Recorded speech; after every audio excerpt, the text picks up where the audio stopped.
Mga minamahal, tayo po ngayon ay nasa Lord's Day 3 at nagpapasalamat tayo sa Panginoon sapagkat patuloy nating pinag-aaralan ng Heidelberg Catechism. Ang salita ng Panginoon ay may tutulad natin na ginto or mahalagang hiyas at kinakailangan na ito ay ating patuloy na pinag-aaralan sapagkat ang Panginoon kung magpahayag ay naayon sa kanyang ninanais at kasapatan ng ating kaunawaan at nilalaman ng ating puso. At ang ating magiging scripture reading ay nasa 1 Pedro, Kapitulo 2, talatang 1 hanggang talatang 10. 1 Peter, chapter 2, at nais ko pong basahin ay nagsisimula sa talatang 1 na ganito ang siyang isinasaad. Kaya't sa paghihiwalay ng lahat ng kasamaan at lahat ng pagdaraya at pagpapaimbabaw ay mga mananaghili at lahat ng paglalait, gaya ng mga sanggol na bagong panganak, ay nasain na ninyo ang gatas na walang bayad ukol sa Espiritu, upang sa pamagitan nito'y magsilago kayo sa ikaliligtas. Kung inyong napagkilala na ang Panginoon ay mapagdiyaya, na kayo'y magsilapit sa Kanya na isang batong buhay na sa katotohanan ay itinakwil ng mga tao, dadapot sa Diyos ay hirang mahalaga.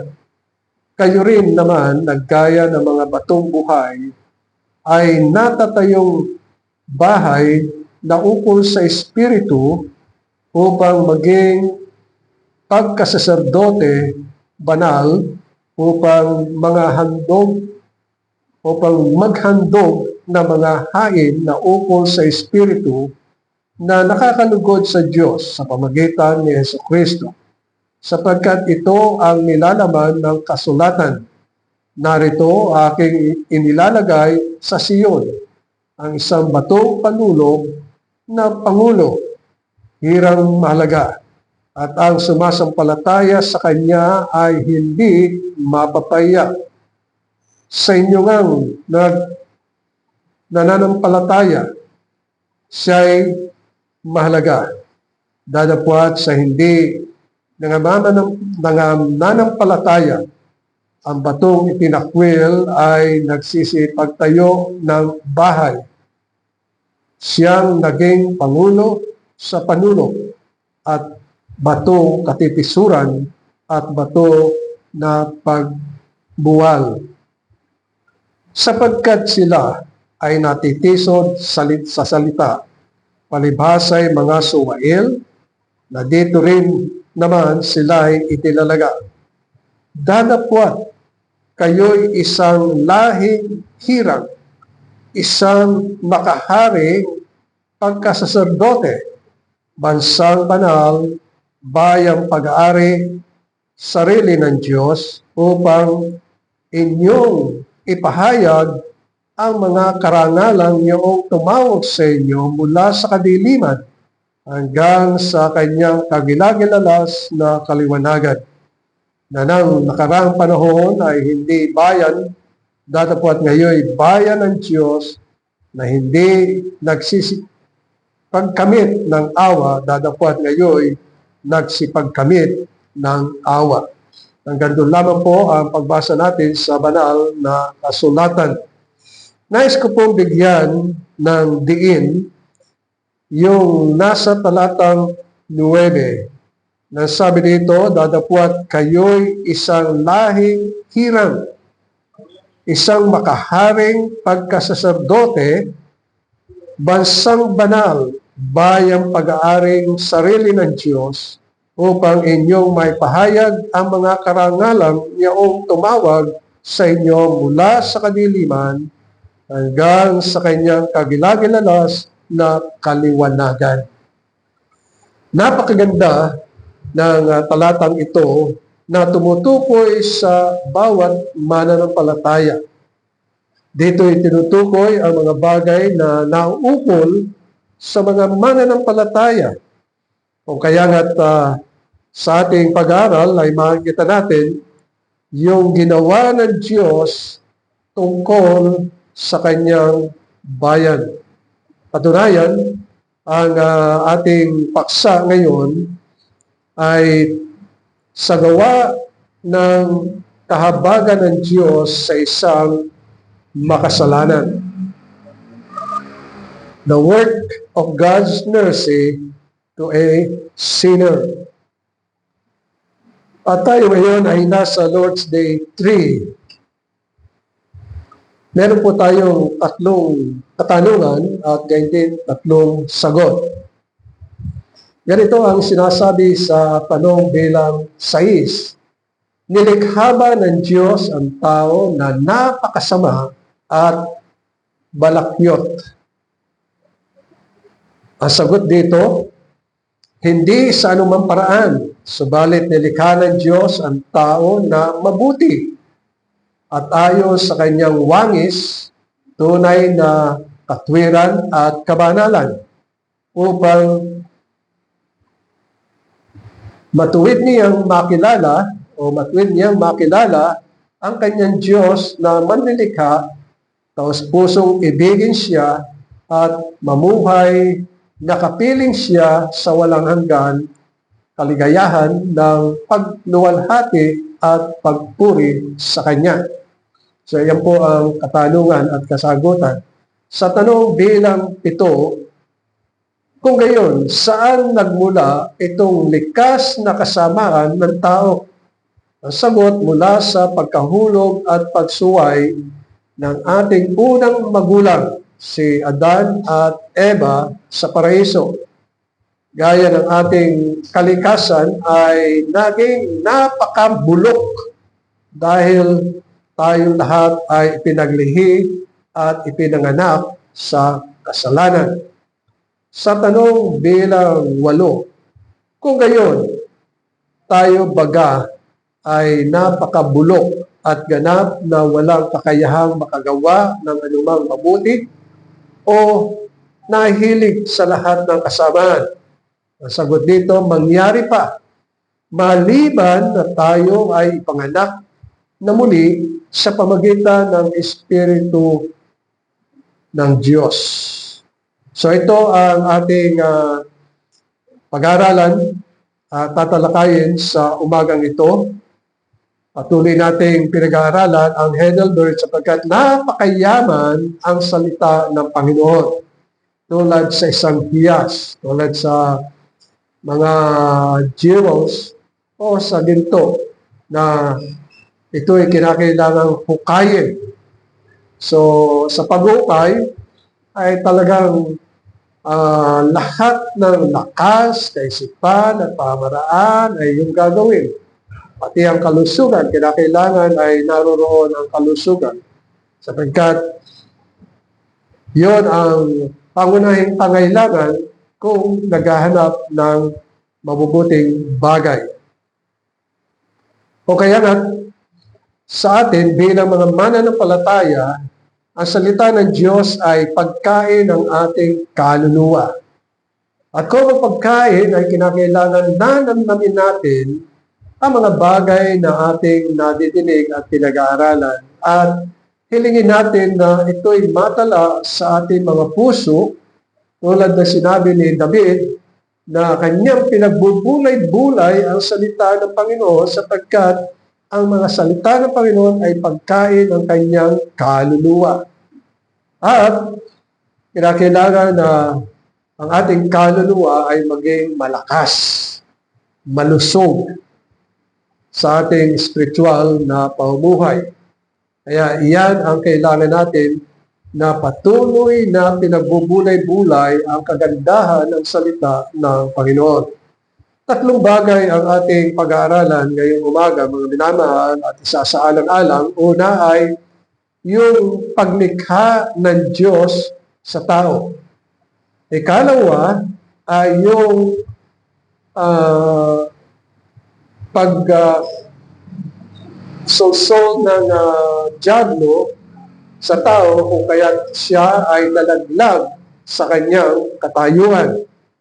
At ang pangatlo ay yung restoration o regeneration na siyang tinutukoy sa banal na kasulatan. Kaya unang bagay ay yung paglikha o paglalang ng Diyos sa tao na sa tanong bilang 6 ay nilikha ba ng Diyos ang tao na napakasama? Actually, hindi ko na bigyan ng pansin yung salitang paglikha. Kasi pag sinabing paglikha, ibig sabihin instant, instant creation ng Panginoon. Pero sa Tagalog, nagpapasalamat tayo sapagkat mayaman ang Tagalog. Iba yung nilikha, iba yung nilalang. Pag sinabi natin nilalang, ibig sabihin ay ito'y inanyuan sapagkat ang pag-anyo ng Panginoon sa tao mula sa alabok, at nilagyan ng tubig, inanyuan sa pamagitan ng makapangyarihang kamay ng Panginoon.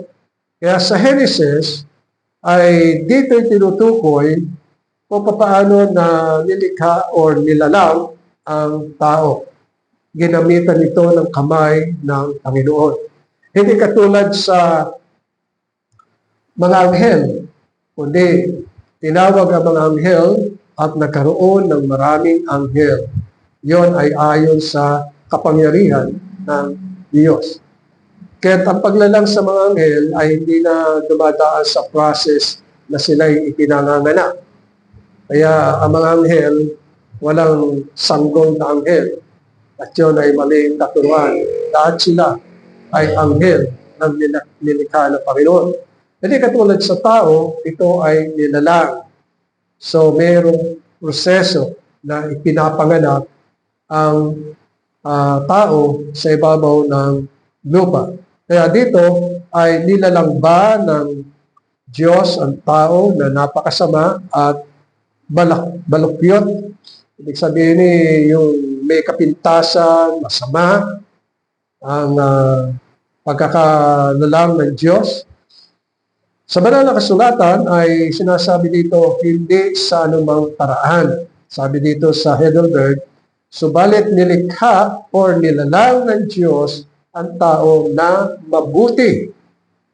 Sapagkat nalalangin ang tao sa Genesis Kapitulo 1, talatang 26, ay sinabi ng Diyos, lalangin natin ang tao sa ating larawan, ayon sa ating wangis, at magkaroon sila ng kapangyarihan sa mga isda sa dagat, at sa mga ibon sa himpapawid, at sa mga hayop, at sa buong lupa, at sa bawat umuusad na nagsisiusad sa ibabaw ng lupa. So ito ang paglalang ng Diyos sa tao na nilalang ang tao na mabuti. Kaya nga ito ang sagot dito sa katanungan sa tanong bilang 6 na nilalang ng Diyos ang tao na mabuti ayon sa kanyang wangis. Ibig sabihin yung wangis ng Diyos at larawan ng Diyos ay kanyang ginawa sa tao. So, tunay na kabanalan, tunay na katwiran, tunay na may kaalaman, o kaya nga matuwid niyang makikilala ang kanyang Diyos na manlilikha. Taos puso niyang iibigin, ito ang magiging bunga ng paglalang ng Diyos at mamumuhay, nakapiling siya sa walang hanggang kaligayahan sa pagluwalhati at pagpupuri sa Kanya. Kaya Nilalang ng Diyos, sabi sa Genesis Kapitulo 1, talatang 27, na nilalang ng Diyos ang tao ayon sa kanyang sariling larawan, ayon sa larawan ng Diyos, siya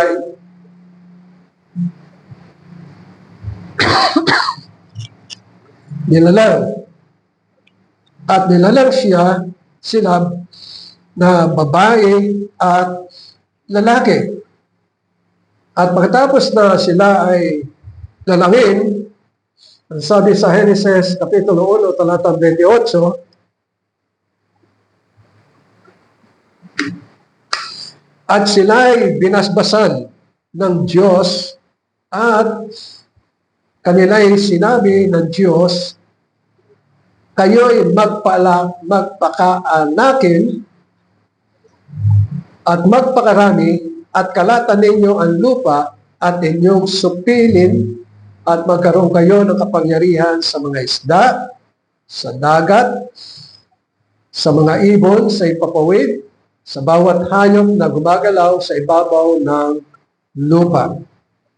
So ito ang naging panukala ng Diyos ng kanyang lalangin ang tao. Kaya nang ito'y kanyang lalangin, ang sabi ng Panginoon, ito'y napakabuti. Nakita niya ang kanyang paglalang sa tao na mabuti. Walang kapintasan. Maganda. Si Adan ay makisig. Matalino. Kaya natin masasabing matalino ay sapagkat siya ay dumadako sa gubat at lahat ng mga bagay ay binigyan niya ng pangalan. Ang mga ibon, ang mga ahas, ang mga gumagapang, ang lumalakad sa ibabaw ng lupa. Lahat ay merong mga pangalan. Kaya ganun katalino si Adan na ito ay langlangin ng Panginoon. At hindi lamang yun, kundi binigyan din siya ng kapamahalaan. At ang sabi ng Panginoon ay magkakaroon siya ng kapangyarihan sa mga isda sa dagat at hindi sa mga ibon sa ipapawid at sa bawat hayop na gumagalaw sa ibabaw ng lupa. Ganyang makapangyarihan ang tao. Ibinigay ng Diyos. Ang Diyos ang siyang nagbigay ng kapangyarihan, kapamahalaan sa tao. At sinabi ng Diyos ang probisyon na ang sabi niya sa Kapitulo 1, talatang 29, narito, ibinigay ko sa iyo ang bawat pananim na nagkakabinhi na nasa ibabaw ng balat ng lupa at ang bawat punong kahoy na may bunga ng punong kahoy na nagkakabinhi sa inyo'y magiging pagkain. So, na-provide na ng Panginoon bago niya lalangin si Adan at si Eva, sinigurado ng Panginoon na ang lahat ng pangangailangan ng tao ay naroon. Ganong kalaki ang pagmamahal ng Panginoon. Pero mo, ibibigay ang provision, lahat. Yung mga halaman, mga hayop, may bunga, ay magiging pagkain. Napakaganda ng lugar ng Eden kung ating titingnan. Hindi ka na mag-aararo. Hindi ka na maghahanda ng lupa. Hindi ka na magtatanim. Hindi ka na aani.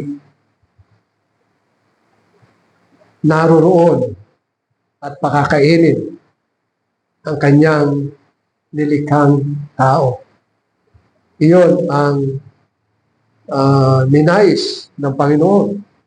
At ang sabi din sa talatang 30, at sa bawat hayop sa lupa at sa bawat ibon sa ipapuwid, at sa bawat nagsisiusad sa ibabaw ng lupa na may buhay ay ibibigay ko lahat na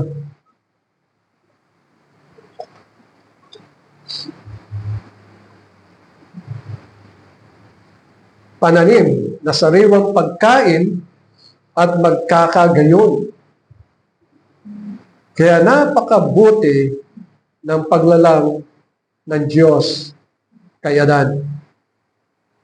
Kaya sabi sa talatang 31, kapitulo 1, talata ng Genesis, ang sabi dito, at nakita ng Diyos ang lahat ng kanyang nilikha, at narito, napakabuti, at nagkahapon at nagkaumaga ang 6 na araw. Sa ika-6 na araw, ganong kadakila ang Panginoon. Hindi siya gumagawa na may kakulangan. Hindi siya umiibig na mayroong problema, kundi lubos ang kanyang pag-ibig at pagmamahal. Ganon ang kanyang diwa at pag-iisip sa bawat mahal niya. O kaya nga tayo lubos na nagpapasalamat sa Panginoon. At matapos na maipahayag ang mga bagay na ito, dumating yung pagbaksak ng tao. Sapagkat yung tanong bilang ito, ang sabi dito sa Heidelberg Catechism, kung gayon, saan nagmula itong likas na kasamaan ng tao? Ibig sabihin itinatanong dito sa Heidelberg, ano ang pinagmulan? Bakit naging masama ang tao? At ang sagot dito ay mula sa pagkahulog at pagsuway ng ating unang mga magulang, si Adan at si Eva. Nahulog sila, hindi sila naging matapat sa Diyos. Kaya ito ang ating naging kalikasan, ay naging napakabulok dahil tayong lahat ay pinaglihi at pinanganak sa kasalanan. Siguro isipin natin, bakit naman nagkagayon? Ang ganda-ganda ng buhay ni Adan at saka ni Eva. Wala na silang mahingi pang iba sapagkat nababatid nila at sinabi ng Panginoon sa kanila ang mga bagay. Isa lamang ang pinagbabawal ng Panginoon, huwag kakainin ang bunga ng puno ng pagkaalam ng mabuti at masama. At ang sabi ng Panginoon, sa oras na yan ay kainin mo, ikaw ay mamamatay.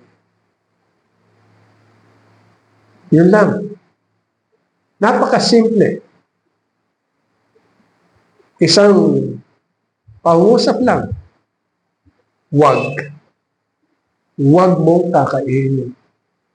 Yung tinuturo ng Panginoon, yung punong yun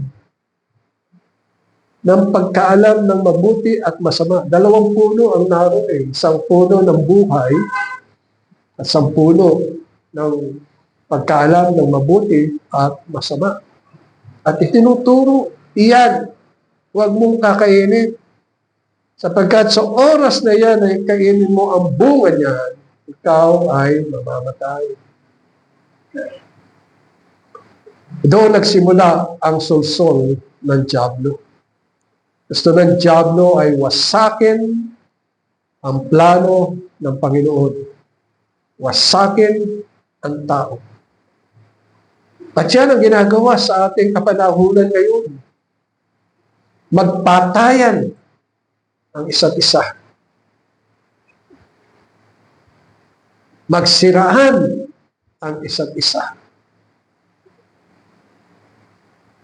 Magbalatan ang isa't isa.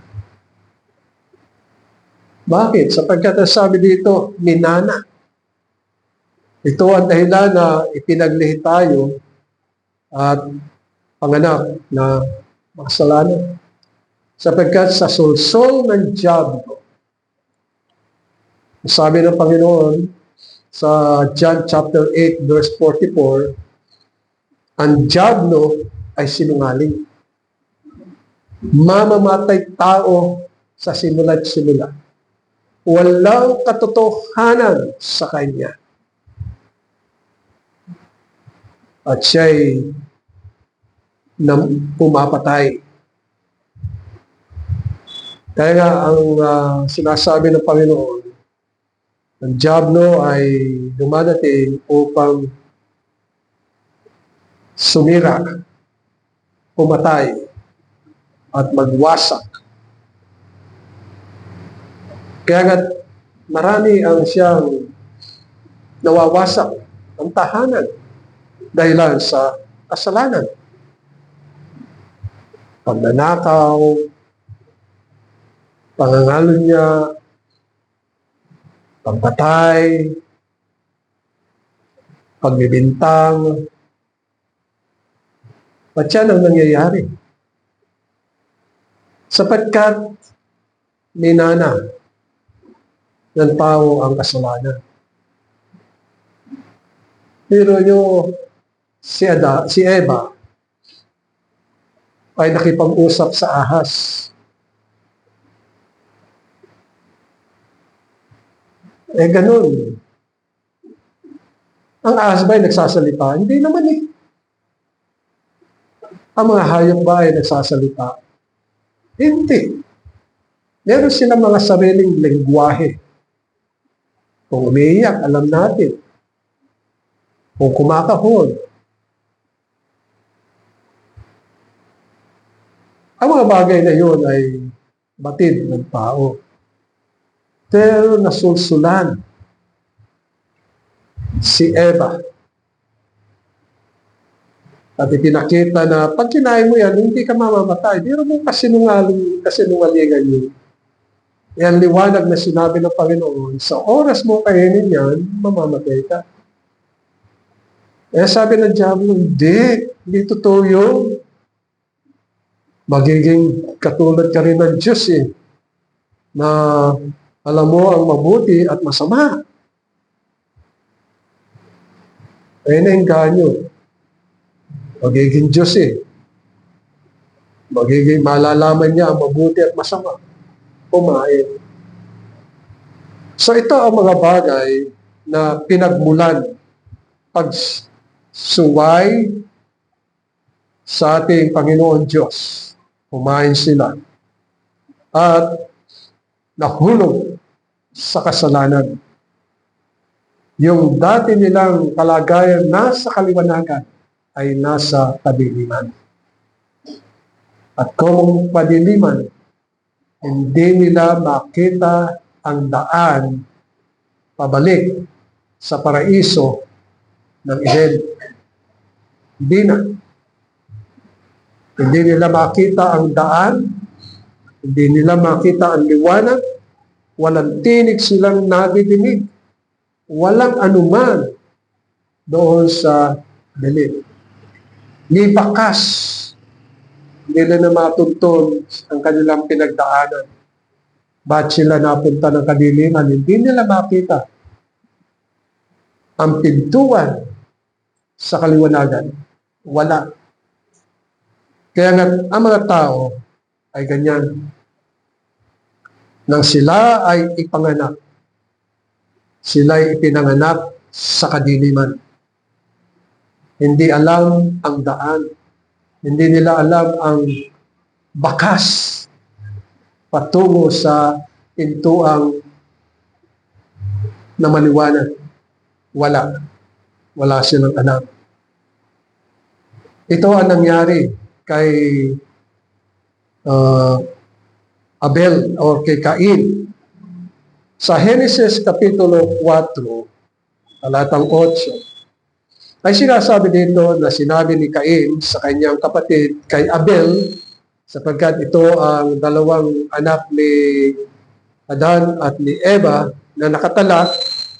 Sabi dito, at nangyari nang sila'y nasa parang ay nagtindig si Cain laban kay Abel na kanyang kapatid at siya'y kanyang pinatay. So iyon ang bunga ng kasalanan. Pumatay. Nakita ni Cain na mga bagay na ginagawa ni Abel ay kalugod-lugod sa Panginoon sapagkat nung panahon na sila ay maghandog sa Panginoon, ang ginawa ni Cain, kung siya ay nagtatanim, ang bunga ng kanyang mga itinanim ang inihandog sa Panginoon. Pero si Abel, sumunod sa Panginoon, naghandog siya ng hayop sa Panginoon at ito'y naging kalugod-lugod sa Panginoon sapagkat sa banal na kasulatan sa Old Testament ay yung dugo ay inihahandog sa Panginoon. O kaya nga nagalit si Cain sapagkat nakita niya na tinanggap ng Diyos ang hain ni Abel. Ngunit ang kanyang hain ay hindi. Kasi kinakailangan pag naghain sa dugo sa Panginoon, kinakailangan ay may dugo. O kaya nga sabi sa banal na kasulatan, ang ginawa ng ating Panginoong Jesucristo, inihandog ang kanyang sarili sapagkat siya ang kordero ng Diyos na nag-aalis ng kasalanan ng sanlibutan. At yung kanyang dugo, ang kanyang inihandog. Mula doon sa pagkakabayubay niya, lahat ng dugo sa kanyang katawan ay nabuhos sa lupa. Pati ang tubig, dugot tubig ay dumanak sa kanyang katawan. Naging handog siya, kordero ng Diyos na nag-aalis ng kasalanan ng sanlibutan. Kaya mga bagay nito ay minana. Ikalawa na makikita natin sa banal na kasulatan na kasalanan ay si Absalom. Kung nababasa niyo si Absalom sa Lumang Tipan, siya ay anak ni Haring David. Si Absalom ay mataas ang pagpapahalaga ng tao sa kanya. Si Absalom ay makisig ang katayuan at siya'y may magandang posisyon sa katayuan sa hari.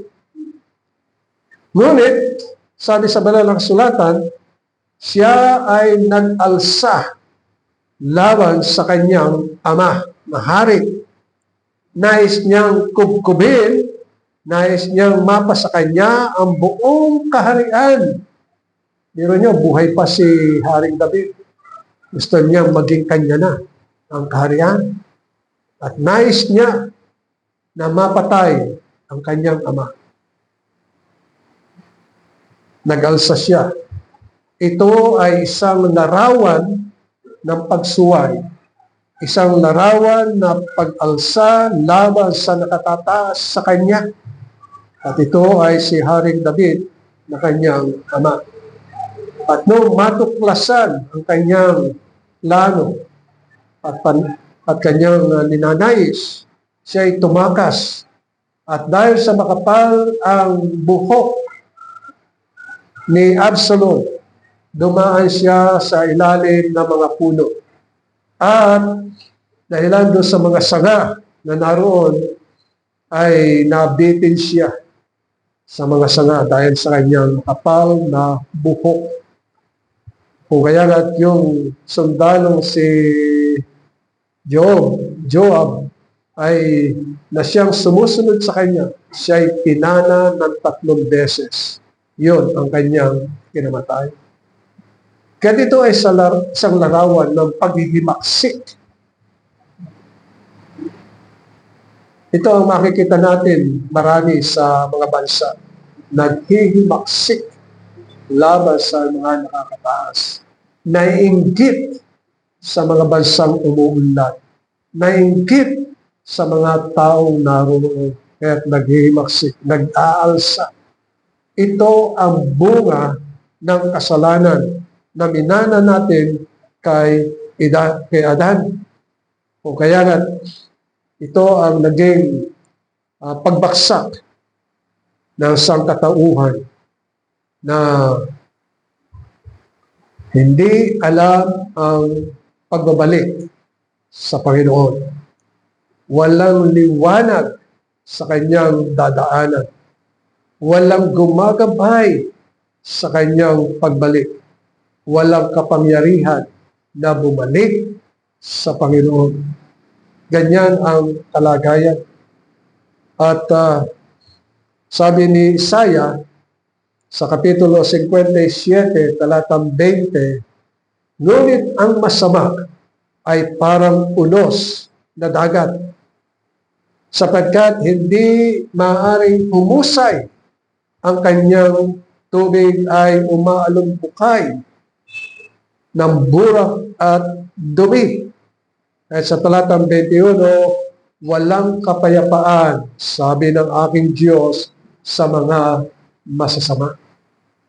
Kaya tinutukoy dito na talagang ang buhay ng isang masama ay maihambing sa isang dagat na nasa gitna ng unos. Kasi malakas ang alon. Pero nyo, pag ang alon ay mataas pa sa isang building, nakakatakot na yun. Tapos ang hangin ay malakas. Ngayon, iyahambing ng banal na kasulatan, ganyan ang buhay ng masama. Walang kapayapaan, walang kagalakan, walang tamang paumuhay, kundi pawang masasama. Na ang tubig ay parang hinuhukay at parang burak at dumi ang lumalabas. Naragaalin po yun. Walang kapayapaan, walang katinuan, walang makakatulong dahil sa labis na lakas ng alon at ng hangin.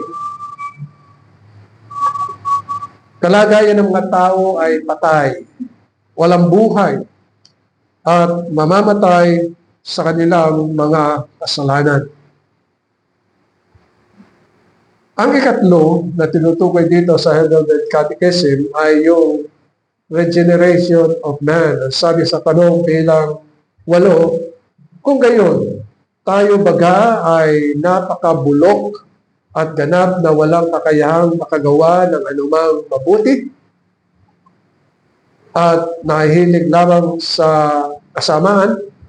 Ang sagot dito ay mangyari pa maliban na tayo ay ipanganak na muli sa pamamagitan ng Espiritu ng Diyos. Tinutukoy dito ang kapanganakan. Ang kapanganakan ay gawa ng Diyos. Ayon sa kanyang kalooban, ayon sa kanyang kagustuhan, ayon sa kanyang kaluwalhatian, at ayon sa kanyang kapurihan. Ang kapanganakan muli ay pagbabalik sa panukala ng Diyos ng larawan at wangis ng tao. Nang ibig sabihin, kinakailangan na maging mahusay ang gawa ng Diyos na sila ay baguhin. At sabi sa banal na kasulatan, ganito ang pagbabago na gagawin ng Diyos. Sila'y wiwisikan ng tubig. Ibig sabihin, ang salita ng Panginoon ang makapaglilinis sa kanila sapagkat ang Panginoong Jesucristo ang tubig ng buhay. At sa pamagitan ng tubig ay malilinis ang marumi. Tubig. Yung mga damit natin, Nalilinis ba yan na ano pa mang bagay kundi sa pamagitan lamang ng tubig? So sinabi ng Panginoon, tubig. Ang tubig ay simbolo ng kalinisan. At ang salita ng Panginoon ay siyang tinutukoy na tubig ng Panginoon. Makakalinis, mawisikan, malinis ng tubig na salita ng Panginoon. At ang kanyang puso ay, ang kanyang espiritu ay mababago. At ang sabi ng Panginoon, ilalagay ko ang aking espiritu sa kanila para maging bago. Iyon ang tinatawag na kapanganakan, pagbabalik sa larawan at walis ng Diyos. Sapagkat iyon ang panukala ng Diyos.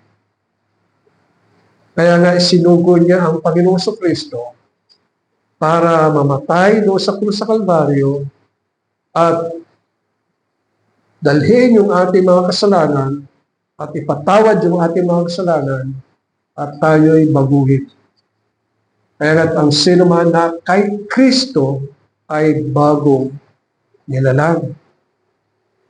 Kaya sa pamagitan ng biyaya ng Diyos, ang biyaya ng Diyos ay kaligtasan.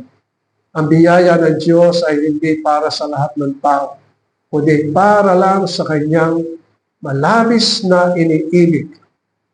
Yung mga ibinigay sa ating Panginoong Kristo. Sapagkat sabi sa banal na kasulatan, ang kayamanan ng biyaya ng Diyos ay yung maibalik ang tao sa kabanalan, sa pananampalataya, sa pag-ibig ng Diyos sa Diyos, at pag-ibig natin sa Diyos, at maging templo ng banal na Espiritu na manahan, sumaatin, at manatili sa atin ng walang hanggan.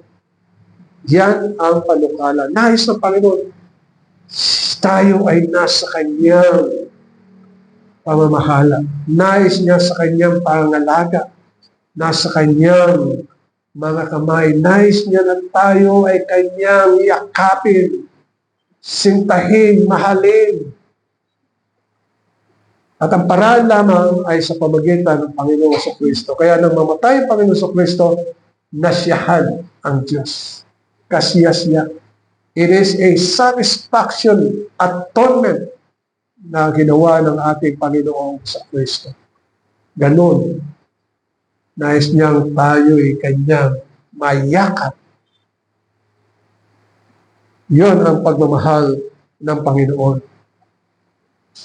Kaya nga, ito ang siyang tinutukoy na dati-dati tayo ay wala sa Panginoon. Sabi dito sa Pedro, ngunit ngayon na tayo ay nasa Panginoon, nasain natin ang gatas na walang daya na nauupo sa Espiritu upang sa pamagitan nito ay magsilago kayo sa ikaliligtas. So ang salita ng Panginoon ay gatas, pagkain na kinakailangan ipakain natin sa ating kaluluwa at kinakailangan tayo ay nabubusog. Yun ang tinutukoy dito. Pero yun, nasa ininyo ang gatas na walang daya, ang salita ng Panginoon. Ukol sa Espiritu. Upang sa pamagitan nito ay magsilago kayo sa ikaliligtas. Kung inyong napagkikilala na ang Panginoon ay mapagbiyaya. Kaya nga, ang sabi niya sa talatang 9, ngayon ito ang ating kalagayan. Simula nang tayo ay manalig at manampalataya sa Panginoong Kristo, ito ang ating kalagayan. Tayo ay isang lahing banal. Sabi dito, verse 9, dito sa 1 Peter chapter 2, dadapwat kayo'y isang lahing hirang. Pag sinabing lahing hirang, hinirang tayo ng Panginoon bago pa itatag ang sanlibutan. Isang makaharing pagkasiserdote. Itong pagkasiserdote, ito ay sa Tagalog na iba ay pari. Dito sa ginagamit ko na lumang salin, saserdote. Kasi pag sinabi natin pare, walang iniwan doon sa mga pare noong panahon ng mga Kastila, napakasasama. No?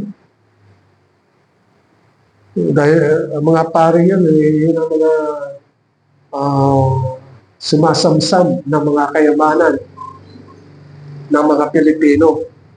Panahon yun. Pero dito, pag sinabi mong makaharing pagkasaserdote, yung pagiging pare ay galing sa Panginoon. Hindi galing sa kagustuhan ng tao. Hindi galing sa kapasyahan ng tao. Hindi kalooban ng tao, kundi ito'y galing sa Panginoon. Bansang banal. So ito sinabing bansang banal, ibig sabihin may bayan ng Diyos at ginawa niya itong banal sa pamagitan ng Panginoong Jesucristo. Bayang pag-aaring sarili ng Diyos. So hindi niya pababayaan ang mga mananampalataya sapagkat ito'y kanyang bayan. Ito'y nakaukit sa kanyang puso, sa kanyang kaisipan. Kanyang sinisinta, minamahal, at hindi magwawakas ang kanyang pagsinta sa kanyang bayan sapagkat ito'y kanyang sarili. At ang sabi dito, ito ang dahilan upang inyong ipahayag ang mga karangalan niya o tumawag sa inyo mula sa kadiliman. Ibig sabihin, ang Panginoon ang siyang humirang. Tinawag tayo mula sa kadiliman hanggang sa kanyang kagilaginalas na kaliwanagan. Sa mga mananampalataya ay nasa liwanag ng Panginoon ang siya liwanag at tayo ay liwanag din. Sabi ng Panginoon, kayo ang liwanag ng sanlibutan. Kayo ang asin ng sanlibutan. O mga minamahal, ito ang ninanais ng Panginoon na tayo'y lumakad na ayon sa kanyang banal na kalooban. Amen. Maraming salamat, Panginoon, sa iyong mga salita. Ito ay patuloy mong pagpalain sa aming mga puso sa matamis sa pangalan ni Jesus. Amen.